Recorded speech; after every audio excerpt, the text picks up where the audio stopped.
the mentality midgets. Welcome back to KangBrosTV. Liverpool 0, Fulham 1. Fulham 1. That's another L. Copped at Anfield. The worst run of form at home Liverpool have had since I think forever. And before we get into it, Fulham were worthy winners. Not for 1 second am I going to sit here and say, they get rubber green. They were worthy winners. There's nothing today that suggests to me that Fulham were hanging on for dear life or, whatever you want to say. It is what it is on that front. Now, before we go into too much detail, I'm going to come out with something that people might look, after how I've just started, are going to say, he's pissed off. But, hear me out. From today alone, the way we finish this game, that's enough for me to know that we will turn this corner, and it's not very far away that we're going to turn this corner. And there's positivity from my side. Reason being, Fabinho playing in midfield, yeah, winning the ball up the pitch, not letting people set, not being bullied in midfield. So Fabinho back in that position, I thought, yes, I like that. Naby Keita, Uncle Naby, yeah. Now, me and you the same throughout the whole game. Both of us were like, Naby, chill, Naby, chill. Now, we don't need to be doing the bicycle kicks. Not in your fragile state, Naby. Don't do it, Naby. But Naby looked fresh. And Naby gave us something that I think we've been missing for a long time. Some impotent drive, a bit of guile in midfield. Getting, breaking the lines on his own, not necessarily going sideways. I thought that was good. And Jota. Now, don't get me wrong. Jota, it wasn't Jota's best game today, but any bit of creativity or moment of any chance came through Jota. Why? Because he is not scarred as these other mateys are. Yeah, he will do what he does, and he looked fresh today. So from that alone, that suggests to me, okay, we will turn a corner because people are coming back. Thiago didn't even strap up his boots today. Yeah, like Kabak didn't play today. I know he's not great, but he, as a centre back, he didn't play today. But what I'm saying is, I think there is some light at the end of the tunnel. That's what I'm going to say. Over to you. Look at me. This ain't just COVID. Yeah? I'm washed out here. I'm done. I don't feel anything anymore, yeah? No, I don't feel any emotion. I don't feel any, I'm not sad. I'm not surprised. So basically my optimism just got washed out.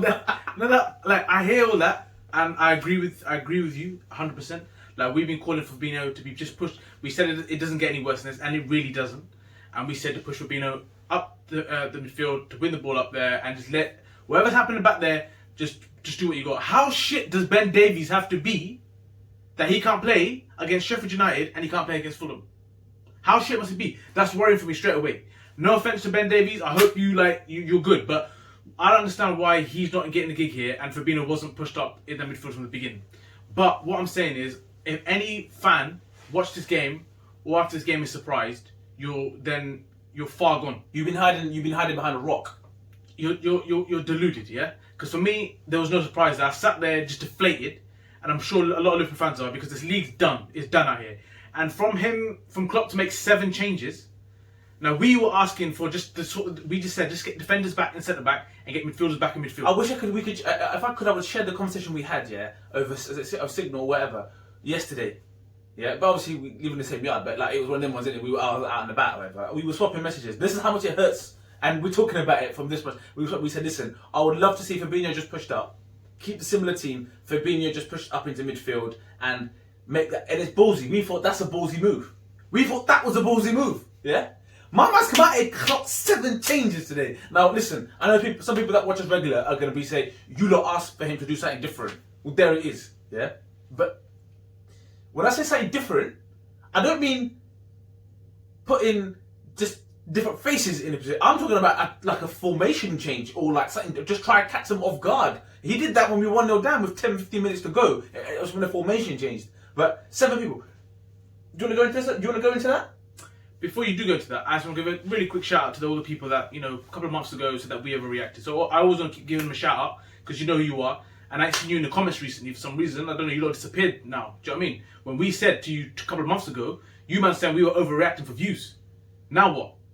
6 defeats in a row at home. And we scored 1 goal. And that was a penalty against Man City, which I felt, sometimes you don't even get them. Now, for as long as we've been supporting Liverpool, and all the teams that we've seen, I've never seen Liverpool lose 6 games at home. Now, regardless of what's happening, we said this as well. So, what is acceptable in your eyes? So, and here we have it. So, you might have to come in the comments. This is a crisis. This is a crisis. There's no other way. What we're seeing is a crisis. That's not overreacting. That's facts. Other managers, yeah. I'm talking Chelsea for argument's sake, yeah. Manager will be out of a job. The manager will be out of a job. Now, I'm not saying I want Klopp gone, because I'm not saying that. I will. You won't hear that come out of my mouth. But what I'm saying is, this is a crisis. What we're seeing at the moment is a crisis. It's not a joke. It's not whatever. You know, it's a crisis. Yeah, but then let's ask the question. Yeah. So from what's happening right now, are you in a position now to question Klopp? Does he come under pressure? Someone asked me this. Someone messaged me saying, "What does Klopp get the pressure now?" And you just said it yourself. If there's another club, another team, he would be gone. Now we against that. Like for me, I'm not going to get rid of Klopp. Never. The only time I would consider is if his old team is back, and next season this still continues. But what we're saying is, and we'll be saying it for ages, was that chemistry going forward isn't there anymore. Yeah. So is that fans out there who are watching this? Are you now questioning Klopp? Will you begin to question Klopp, and when will you? If you're not, because as I said, we're not on that bandwagon. And the interesting thing is, if you go back through all our videos, yeah, like if people that followed us on our journey, they know that we're very real in our honest. Even when Liverpool winning, we were like, that's a very bad performance. And if that doesn't go in, then you're looking at a stinking performance. But people, you keep thinking those 1-0s that people looked at, we thought, oh yeah, you get the 1-0 and you move on. We said this. Ajax, for example. Ajax is a prime example. We beat Ajax with an own goal away. It was the most poignant performance that we had seen. So it's not like it was miles away. Everyone talks about Van Dijk. We got beat 7-2 with Van Dijk and Gomez in the team. So let's just, come on, let's just think, Ray. Do you know what I mean? Let's just really think about what we're saying here. Talking about the point around that is you buy from a position of power. If you watch our videos from over the years, we've said we need a centre forward. We need a centre forward, and that's when Firmino, even when he was doing bits, we always said he needs somebody else in that position as centre forward. That's never changed. Yes, now and this is a reason as to why you need a centre forward. Jota was not brought in to play centre forward. Jota was brought in to offer assistance to the wide men. Let's not go around that. He never felt the need to bring in another centre forward. I think he did need to do that. Defenders. Now, even when Van Dijk was brilliant, I remember saying clean, go and get Koulibaly, right? I know it was in a position of power. People want to play for you. Go and get, even if it was Upamecano back then, his release clause. Go and get him. Go and get a top person you buy from a position of power. We didn't do that. How are you now? How can you even think of these people? You're scrapping for a Europa League spot. Top 4, you must be pissed up. A top 4 spot, you're scrapping for a Europa League spot. How are you going to now buy it? How are you now going to try and schmooze a centre-back and say, this is for you, cuzzy? You're not. But the thing is, this is where fans say, right, that Klopp wasn't backed by FSG. So maybe Klopp did say, look, I want this, this, and this, and this, and he weren't backed. So if Klopp wasn't backed by FSG, how was he spending 40 million on Jota if he wasn't backed by FSG? I'm just saying what fans are saying. He spent 40 million on Jota and he spent 30 million on Thiago. Yes, I know that they sold Brewster. Yes, I know they sold Young Hoover. But all I'm saying is, I find it hard to believe, and I find it hard to say that he hasn't been backed. Yes, I don't think they take risks. I don't think FSG take risks. They only spend from a position, they're a business. They run it as a business. And if you have to put it from a business perspective, they run a very successful business. You can't deny that. You can't deny that they don't run a very successful business. But all I'm saying is, there's positions of power is the time to buy. You're not going to get anybody now. So you think now Liverpool are going to go away and invest in that squad? How? How are you going to try and get a player to come? These young players across Europe are thinking, you know what? Yes, Liverpool are a good side, but to be honest, I want to be up here. You're then looking at second-rate players again, players that want to something to prove. And Liverpool have gone through that, and it's not easy. You have 7 or 8 windows sometimes before you get it right. When you get a second, when you're buying those mid-tier players. So, but yeah, we digress. We digress. The 7 changes that you went back to. You said the 7 changes. Now, for me, like we said, first of all, I was happy that he actually went ballsy with it, so I'll give him credit for that. But then the 7 changes was not what we were requesting. We were requesting for a few tweaks, just get midfielders back to where they were. So, look, I don't want to pick out on these players, yeah, but Reece, Nico, you said it and I said it. These men should not be anywhere near Liverpool or the Premier League. And that's not being offensive to them because they're thrown into this position. So if they ever happen to see this video somehow or people think we're digging them out, we're not. We're just saying, because they're just told to play in that position, then you would, as any would player would. But as a manager, as a team, as a club, these men should be nowhere near the team. And I've seen people skinning on Twitter, all sorts, saying if Nico can play right back, I can still make it today. And that's what I'm saying. I don't want to be taking the piss, but what I'm saying is that these guys should not be anywhere near it. And I don't include Nat in that. I didn't include Nat because I believe Nat does the fundamentals correctly. He knows what his limits are. But unfortunately, Reece and Nico, like Nico today had a bad game, but I don't want to dig him out because he's in a situation which he doesn't. But these men should not be nowhere near it. I agree. I even go back as far as saying I wouldn't let Klein go. I know Klein's had his problems. Like I said, I don't know the ins and outs of it. I've heard things, but I don't know the ins and outs of it. But I'm seeing Klein playing for Crystal Palace, and he's having, he's coming on. I wouldn't let Klein go because Reece Williams, Nico Williams are not ready for the Premier League. They're not ready for the Premier League. The other one I'd say is you spent 11 million on Simicast. Yeah, 11 million I think it was. 11 million. 11 million pounds. Great British pounds sterling. And he ain't playing today. So what's Simicast thinking? I bet they were like, yeah, we're making changes for this game. I bet he was like that and sitting on the back like that. Watch. Yeah, watch. My name is what they watch. Like that and the next to Shaqiri now. Watch.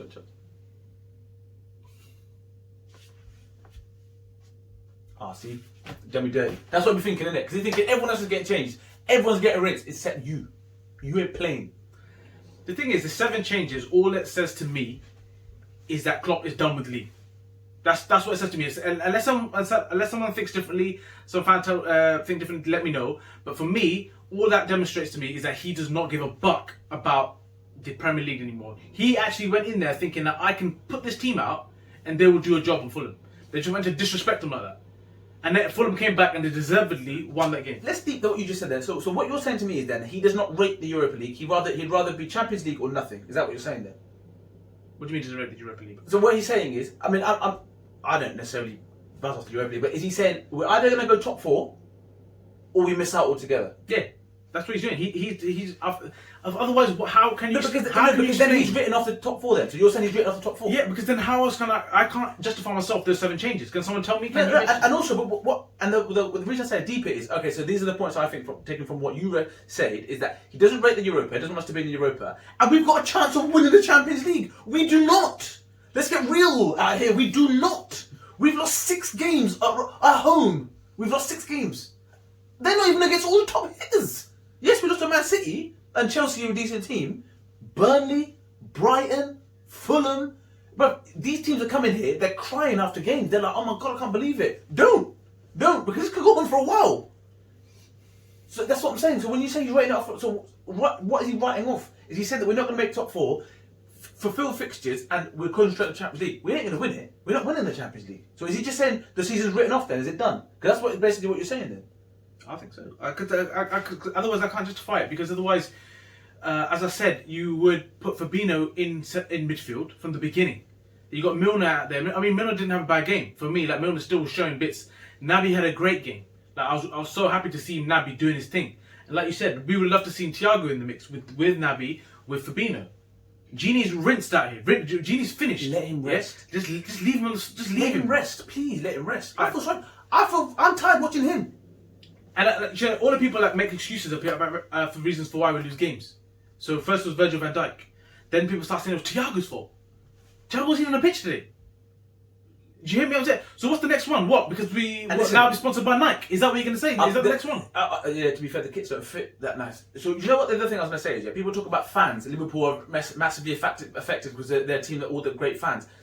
The only team I want to hear complain about not having fans is Sheffield United. Sheffield United, when they had fans, were 5th. Without fans, they're rock bottom. Yeah, they're the only ones that can talk about having no fans. Don't talk to me. No one's got fans. In fact, we had fans for a bit when other teams didn't have fans. And look where we is, right? Injuries. Everybody's got injuries. Everybody's got injuries. We've got centre-backs out. But we've got every other player available to us. Yes, Henderson's injured. But we've got midfielders. We've got midfielders in abundance. We've got midfielders in abundance. Curtis Jones not being involved today, for me, is the reason why you get those types of performances that you do get from him. One good one shit one. Because it goes to his head. He's now thinking, yeah, they're resting these man. They're resting the big players like me and Thiago, yeah, and then they're going to give the other guys a go. Get them up to speed. No.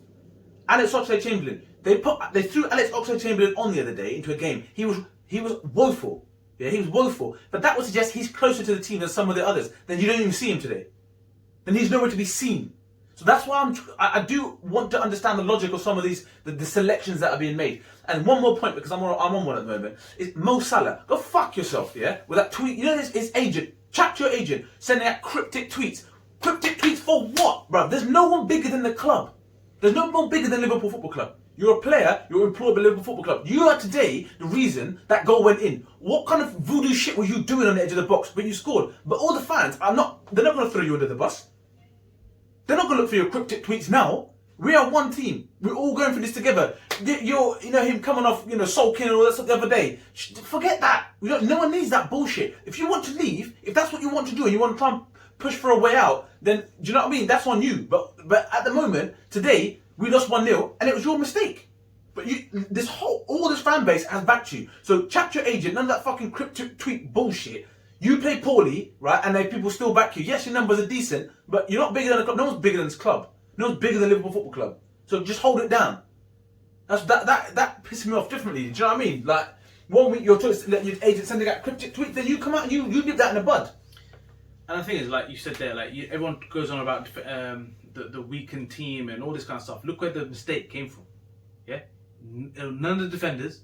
Yeah, it was Mo Salah at the edge of the box, weak as piss. And a great finish, by the way, from Lemina. Yeah, great finish, and great anticipation. As I said, and Fulham, well done to you because you defended very well. Because Liverpool bullied Liverpool. But the thing is, Liverpool had loads of possession with the ball once again. But Liverpool never looked like scoring. It never looked like scoring. Mane's confident, is shot. Like every time he gets close to doing something with the ball, all over the place. Do you know what I mean? So it's mad.